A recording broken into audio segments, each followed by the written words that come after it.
Bienvenue dans un nouvel épisode les amis. Dans cet épisode on va parler prise de muscles et nutrition et on va aborder le tout à travers deux sujets principalement. Dans un premier temps on va parler des bulking phase qui signifie prise de masse musculaire en anglais, terme qui est très connu pour ceux qui pratiquent de la musculation. On va éclaircir certains mythes, on va éclaircir certaines choses qui doivent être éclaircies afin que vous puissiez maximiser votre transformation physique si tel est votre souhait. Et dans un deuxième temps on va parler de la fréquence à laquelle on doit consommer ses repas. Il y a plusieurs, on dit également dans l'industrie, est-ce qu'on doit consommer plusieurs repas dans la journée, que 2 repas, que 3 repas, enfin bref, on va aborder ce sujet et vous allez voir qu'il y a plein de trucs à savoir. Donc je vous invite à prendre des notes éventuellement parce que croyez-moi, j'ai partagé plein d'informations. Donc commençons directement par le premier sujet du jour qui est les bulking phases. Alors j'ai déjà fait un podcast il y a 2 ans maintenant et 1 an et demi, je me rappelle plus exactement, j'ai abordé ça déjà maintes fois et il y a une étude récente qui est sortie qui est venue confirmer ce que je disais depuis des années maintenant. Donc encore une fois, on a un temps d'avance sur la science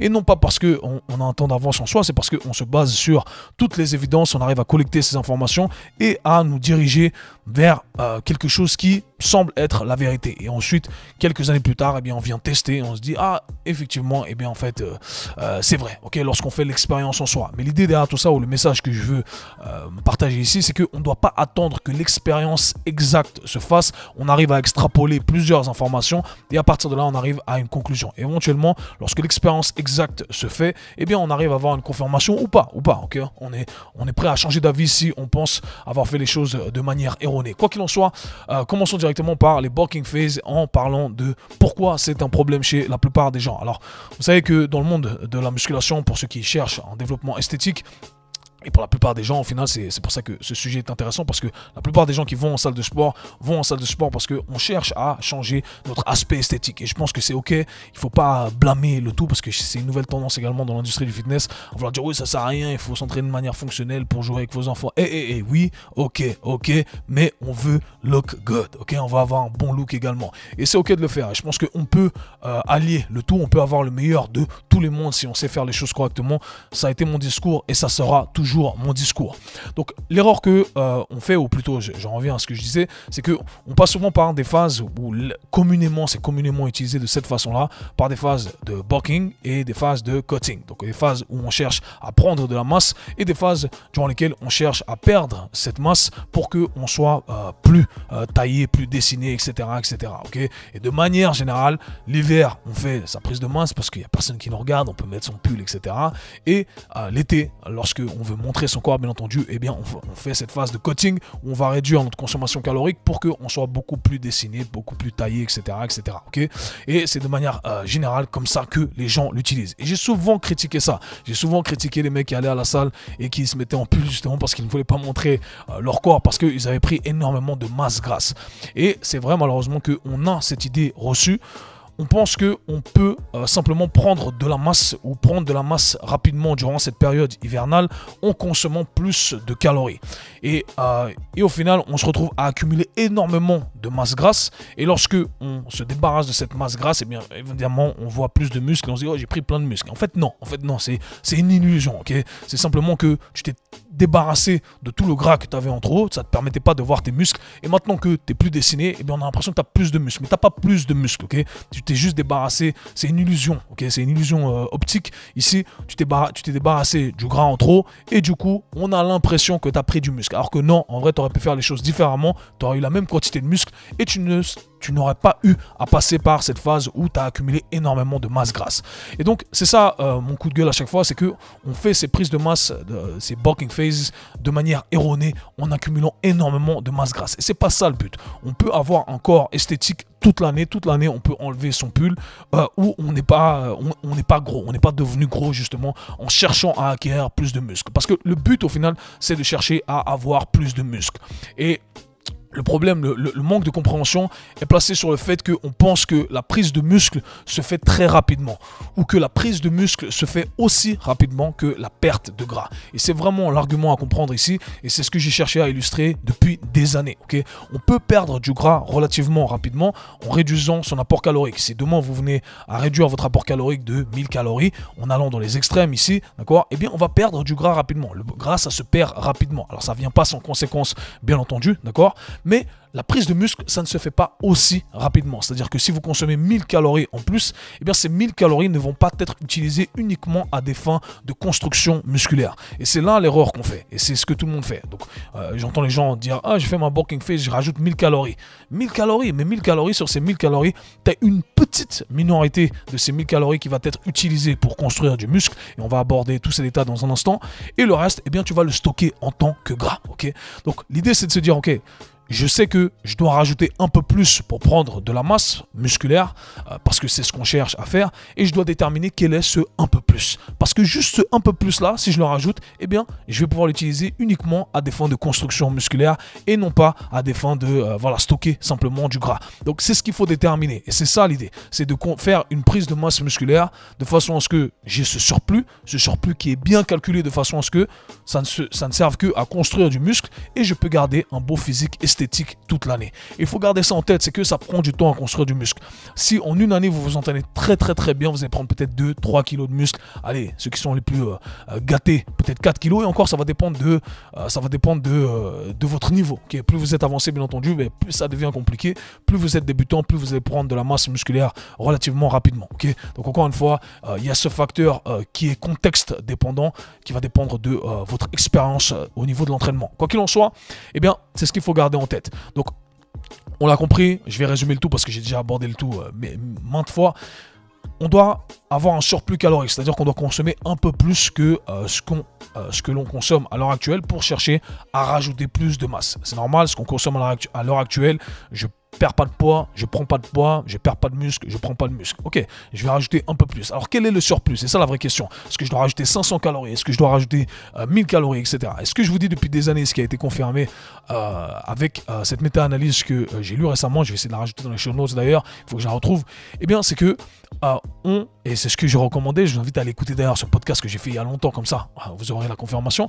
Ce que je conseille à mes clients depuis toujours, c'est d'augmenter de 5% son apport calorique. Okay, donc je prends mon apport calorique, je rajoute 5%. Aussi simple que ça. Par jour, je vais consommer 5% de plus, d'accord? À condition que la répartition des macronutriments soit bien faite, bien entendu. La protéine, c'est notre priorité. On va aborder ça dans un instant, encore une fois, en parlant de la fréquence des repas. Quoi qu'il en soit, 5%, c'est ce que je vous recommande de faire. Et vous le faites, vous essayez de le cycler le tout avec votre entraînement. Il faut que ça ait du sens également avec vos entraînements, bien entendu. Il faut que vos entraînements soient axés sur le fait de prendre du muscle, d'accord? Donc on doit challenger son corps de cette façon-là, avec tous les principes de l'entraînement que je partage dans ce podcast, entre autres, et sur toutes les autres plateformes.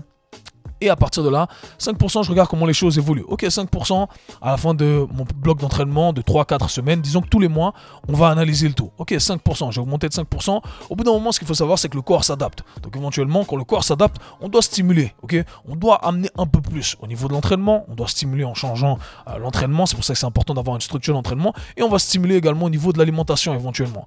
Et au bout de peut-être que le prochain mois, on garde toujours notre même apport calorique parce qu'on voit que au final, les choses évoluent de la bonne façon. Ok, dans 2 mois, comment ça se passe? Ok, dans 2 mois, je sens que j'ai rajouté 5%, j'ai pas pris de masse musculaire, je me sens bien. Ok, on essaie encore 5%, on rajoute 5%. Ok, je fais mon bloc d'entraînement, etc. Pam, ok, 2 mois après, je rajoute 5%. Ah là, je vois que je commence à prendre du gras. Je vois que je fais mes mesures, je prends mes photos.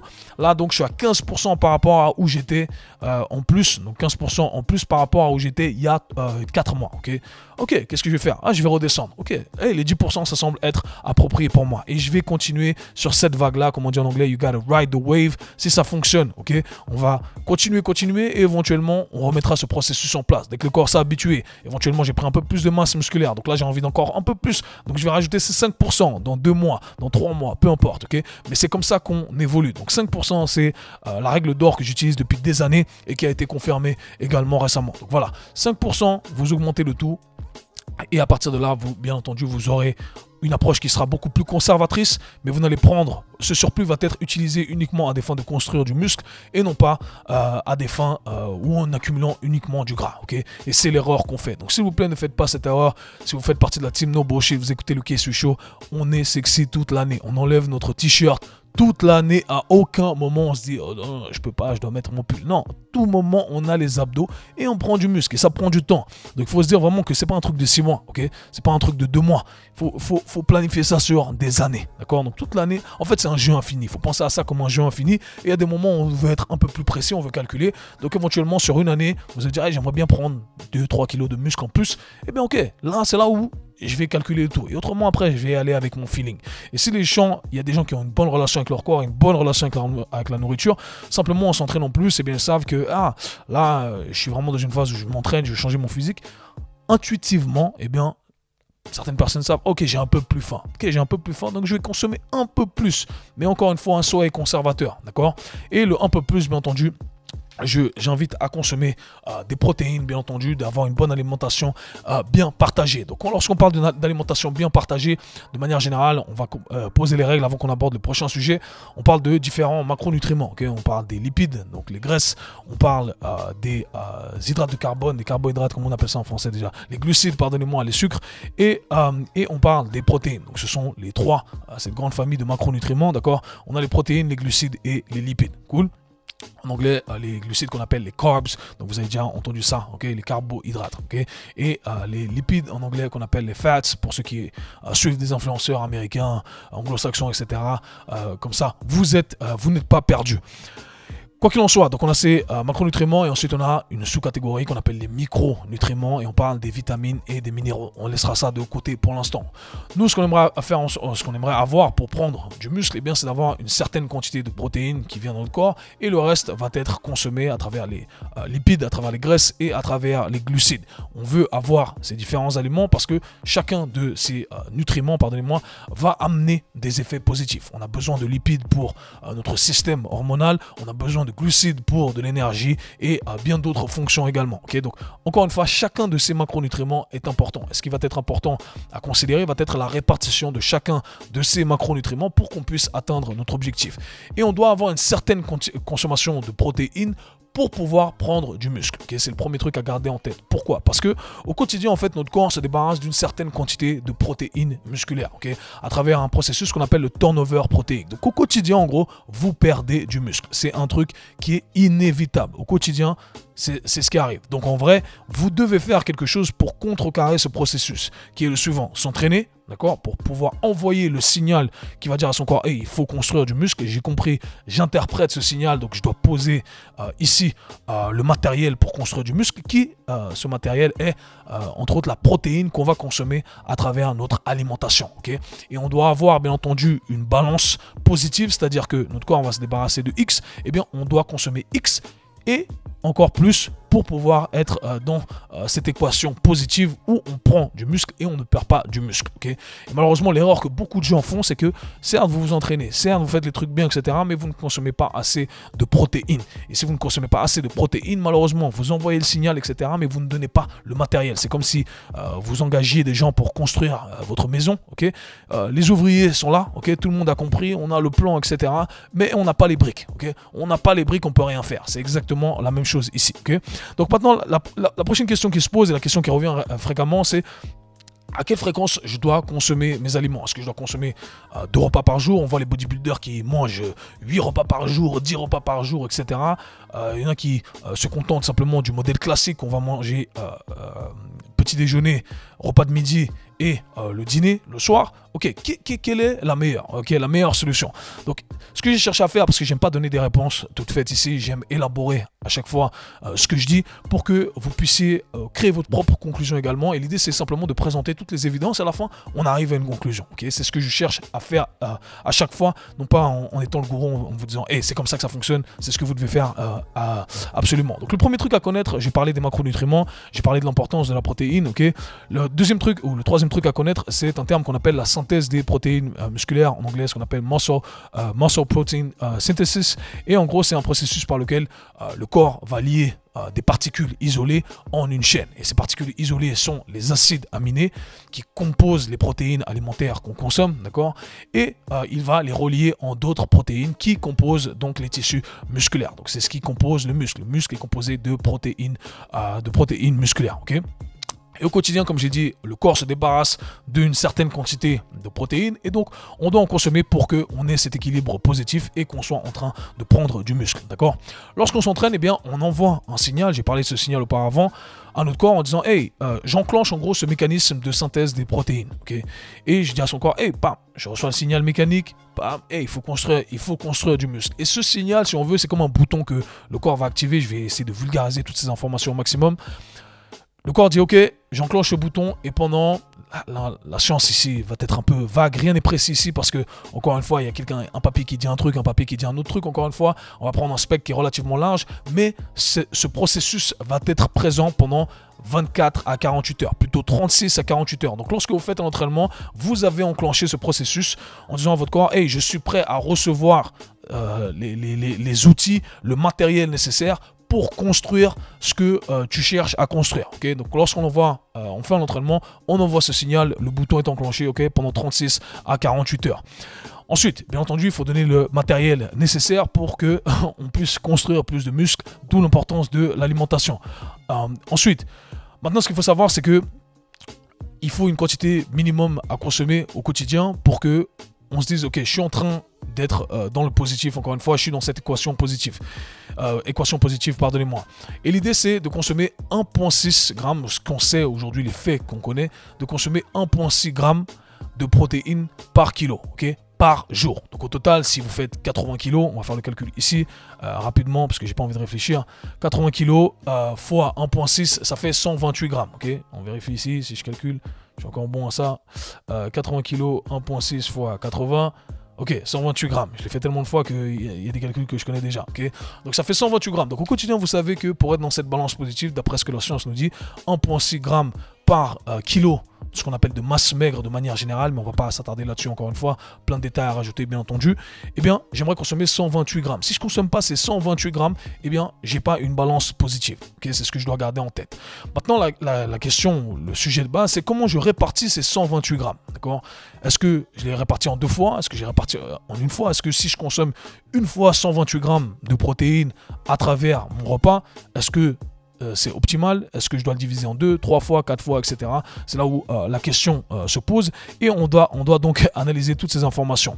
Alors pendant longtemps, un truc qui a souvent été dit et qui a été influencé également par ces institutions, comment dire ça, ces compagnies qui vendent des supplémentations, des suppléments alimentaires, entre autres de la protéine, en disant, hey, si vous consommez au-delà de 30 grammes de protéines, eh bien, l'excédent de protéines ne va pas être utilisé à des fins de construire du muscle, à des fins de maximiser ce processus de synthèse de protéines musculaires. Okay?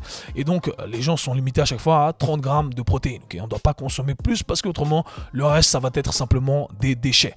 Il y a du vrai, il y a du faux, on va essayer de décortiquer tout ça. Alors, bien entendu, c'est pour ça que vous retrouvez dans les informations qui sont données sur vos protéines en poudre, consommer 25 grammes à 30 grammes. De manière générale, c'est ce qu'on va retrouver. Pourquoi 25 grammes à 30 grammes? Il y a une autre explication ici, c'est parce que lorsqu'on consomme 25 à 30 grammes de ces protéines complètes, eh bien, on enclenche ce mécanisme de synthèse des protéines. Il y a un acide aminé en particulier qui s'appelle la leucine qui est important, et ce n'est que lorsque on atteint un certain grammage de cette leucine que ce processus est activé. Donc en gros, c'est un peu cet acide aminé qui vient enclencher le bouton en disant, hey, ok, là, tu peux m'utiliser pour construire du muscle, tu peux tous nous utiliser, tous les acides aminés ici, pour construire de la protéine et ainsi construire du muscle. Ok.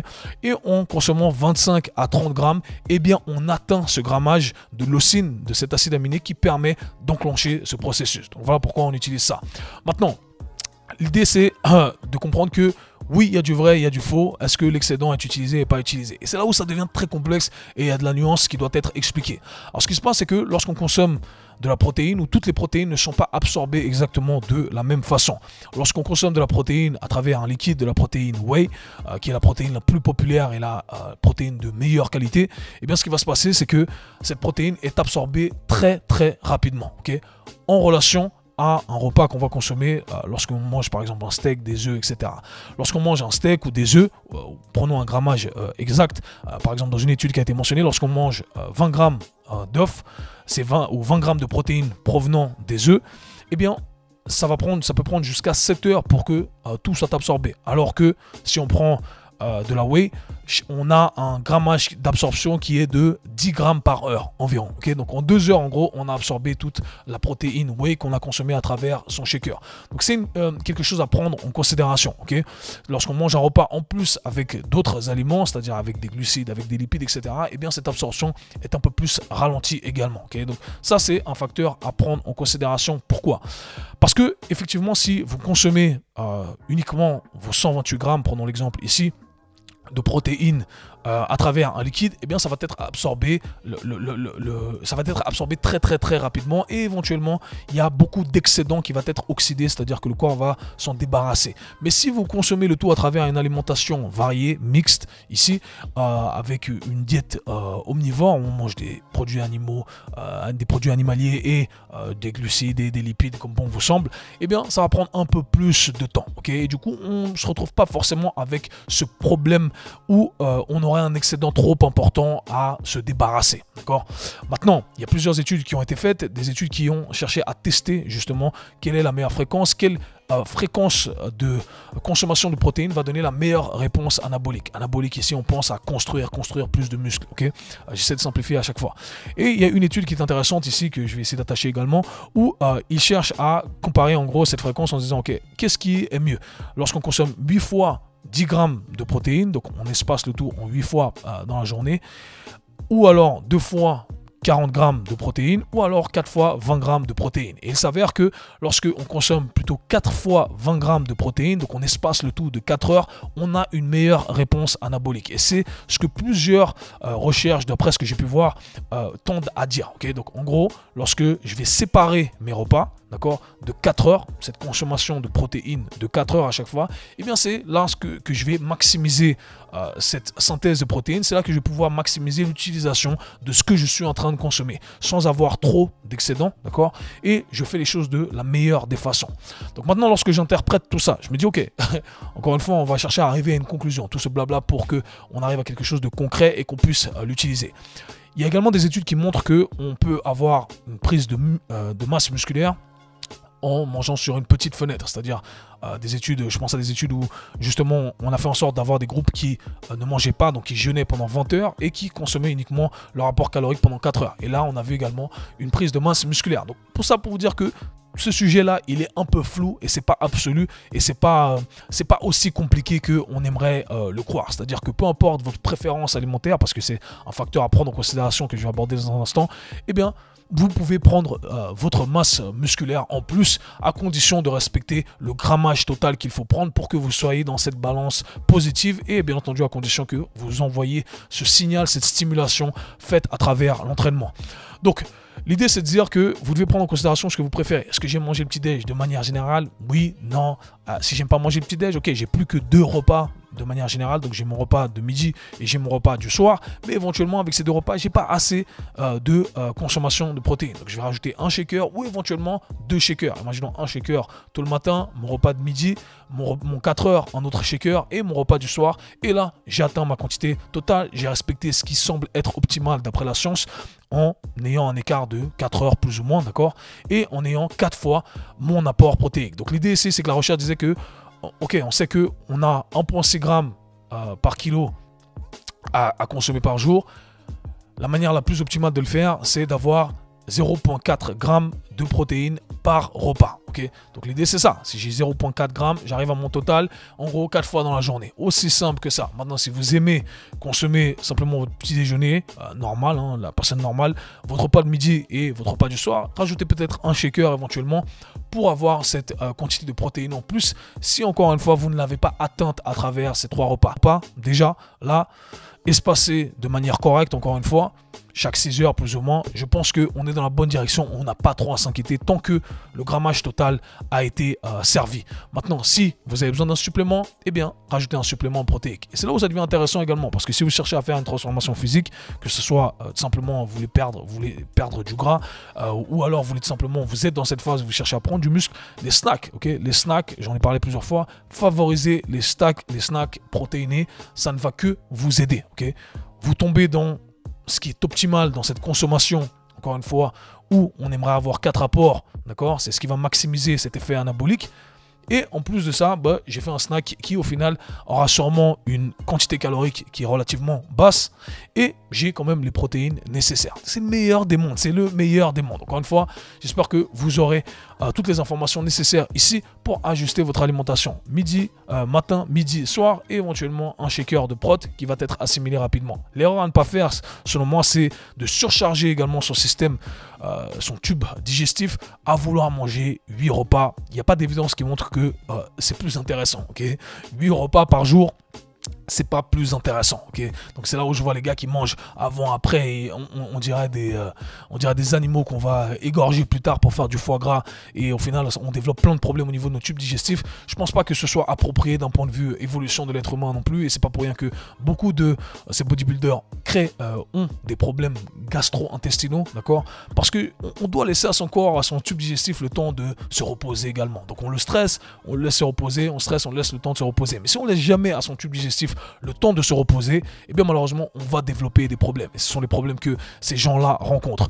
Et encore une fois, pourquoi le faire si la science, toutes les évidences nous disent que la manière la plus optimale de le faire au final c'est d'atteindre cette quantité? On peut le faire en 4 fois, donc on a à chaque fois 4 heures, c'est largement assez. Encore une fois, il y a un facteur individuel à prendre en considération, comme je l'ai dit, mais pas besoin d'en faire trop. Et faites attention à en faire assez quand même. Et c'est un peu cette fenêtre-là dans laquelle on veut se situer. Donc voilà tout pour l'épisode d'aujourd'hui les amis. J'espère que ça vous a plu. J'invite encore une fois à checker tous les liens dans la description pour les différents programmes fitness, programmes nutrition qui arrivent également très bientôt. Et les inscriptions de la 7e vague de mon programme Mentorship pour les professionnels du sport et de la santé qui est encore ouverte. Donc profitez de vous inscrire avant que toutes les places ne partent. Nous, on se voit /parle très bientôt. Peace.